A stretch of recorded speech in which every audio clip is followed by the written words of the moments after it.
Maths का paper 9 तारीख को आप लोग का खत्म हो जाएगा। कॉमर्स स्टूडेंट्स के लिए मैथ्स के बाद जो नेक्स्ट टॉपिक होता है वो होता है अकाउंटेंसी।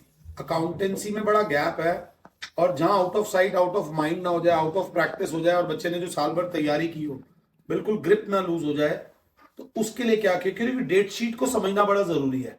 इस बार इकोनॉमिक्स में बड़ा गैप है, तो मेरे साथ है नवीन सर। तो मैं टेक्निकली पहले ये पूछना चाहूंगा सर, 9 को बच्चा पेपर देकर आएगा मैथ्स का, फिर 18 को उसका इकोनॉमिक्स का पेपर है जो कि एक लंबा गैप है, तो 9 से 18 तक अपने आप को कैसे मैनेज करें, थोड़ा सा सर ये बताइए। प्रॉब्लम क्या होती है कि जो बच्चे पेपर होता है 9 का, आप जब मैथ्स का पेपर देके आओगे तो आपको 18 का इको का जब पेपर देना होगा तो आपके दिमाग में इको चलेगी। मेरे लिए कहना आसान है कि बेटा आप अकाउंट्स को ही पढ़ ले, बीएस भी पढ़ ले, लेकिन ये आसान नहीं होता। बच्चे के दिमाग में इको ही चलेगा कि मेरे को इको बेस्ट करना है, कुछ रह ना जाए, कोई फ्रेंड ज़्यादा कर रहे हैं। लेकिन बेटा आपको अपने हिसाब से मैनेज करना आना चाहिए कि आपको 4 दिन शुरुआत के जो बचे हैं उसमें पहले 2 घंटे, आपको पता है कि बिजनेस स्टडीज में भी 3 दिन ही मिले हैं, तो 2 घंटे सुबह उठ के आपको बिजनेस स्टडीज करना चाहिए, और 2.5 आवर यानी 150 मिनट्स आपको डेली 4 दिन तक अकाउंट्स को देने पड़ेंगे।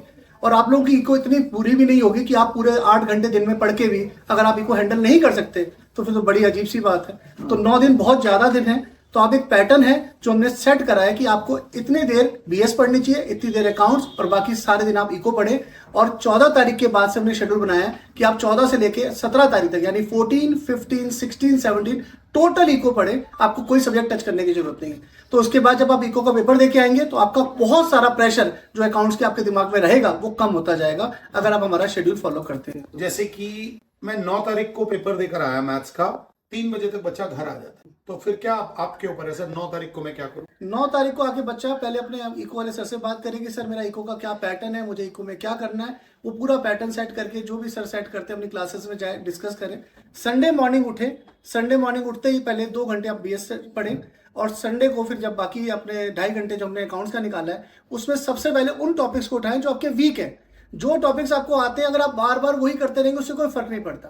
अब ज्यादातर जैसे मुझे एक्सपीरियंस है कि बच्चों का इश्यू ऑफ शेयर्स का बैलेंस शीट का टॉपिक वीक है, हम उसके 4 क्वेश्चन असाइनमेंट के तौर पे आपको देंगे। अगर आपने वो 4 क्वेश्चंस कर लिए, इस बात की हम श्योरिटी देते हैं कि आप बोर्ड के वो क्वेश्चंस कवर कर लेंगे। मतलब संडे के दिन हमें इशू ऑफ शेयर्स के बैलेंस शीट के 4 क्वेश्चंस और प्रो डाटा के 6 क्वेश्चंस करने हैं, दैट्स ऑल। आपका 10 मार्क का सिलेबस बोर्ड का वही कंप्लीट हो जाएगा और आप संडे को फ्री महसूस करेंगे। उसके 6 और 4 क्वेश्चन लेने के लिए नीचे दिए हुए किसी भी नंबर पे व्हाट्सएप पे हाय और अकाउंट्स लिखकर भेजो, हम आपको वो असाइनमेंट व्हाट्सएप पे दे देंगे absolutely free of cost, which is very good.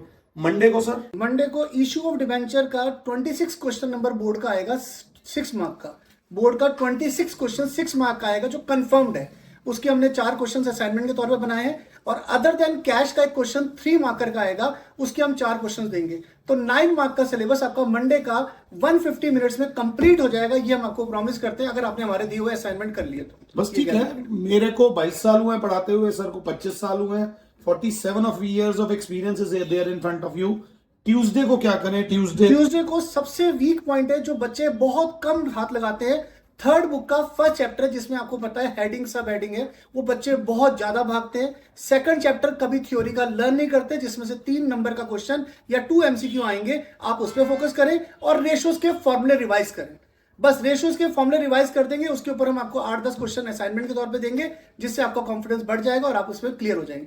हम आपको इसलिए असाइनमेंट देना चाहते हैं कि आपको प्रेशर कम हो। हम ये नहीं कहते कि आप पूरा दिन अकाउंट्स पढ़ें, आपको सिर्फ 150 मिनट्स में करना है, और हम आपको इसको गारंटी देते हैं कि आपको कॉन्फिडेंट आ जाएगा कि आपने 40 मार्क का कोर्स इन 4 दिन में ही कंप्लीट कर लिया। बहुत बढ़िया, और that too free of cost. Assignment कैसे लेने आपको पता है। अब आते हैं वेडनेसडे को सर, और वेडनेसडे को अब आते हैं 8 नंबर के सिलेबस के ऊपर, जिसमें 6 मार्कर कैश फ्लो आएगा, क्वेश्चन नंबर 34 और 2 एमसीक्यूज आएंगे। वो हम आपको 6 क्वेश्चन कैश फ्लो के असाइनमेंट के तौर पे देंगे, और एमसीक्यू के लिए हम आपको 15 एमसीक्यूज भेज देंगे। उसको आपने कर लिया, दैट्स ऑल, आपके 8 मार्क भी सेफ हो जाएंगे। ये हम 100% श्योरिटी दे रहे हैं। कॉन्सेप्ट बेसिस पे असाइनमेंट मिलेगा, कोई रैंडमली नहीं दे देंगे कि आपको उठा के टुच्चा सा क्वेश्चन दे दिया, आपको पूरा कॉन्सेप्ट वाइज क्वेश्चन मिलेंगे जिससे पूरा चैप्टर कवर होगा। ये हमारा प्रोसेस रहेगा। Basically winners don't do different things, they do things differently. इस बात की तो मैं भी गारंटी लेता हूं, I am not from accounts background, कि अकाउंट्स में काया पलट हो जाएगी। आपके मार्क्स जहां पर भी हैं 3 से 4 नंबर एक्स्ट्रा आ जाएंगे if you follow this schedule during your economics interval. So I wish you all the best. और नवीन सर से मिलना हो, उनसे बात करनी हो, तो उनका नंबर नीचे दिया हुआ है, you can call him, WhatsApp him. तो 2-3 बार कॉल करोगे तब उठाएंगे। ऑल द बेस्ट बेटा, ऑल द बेस्ट।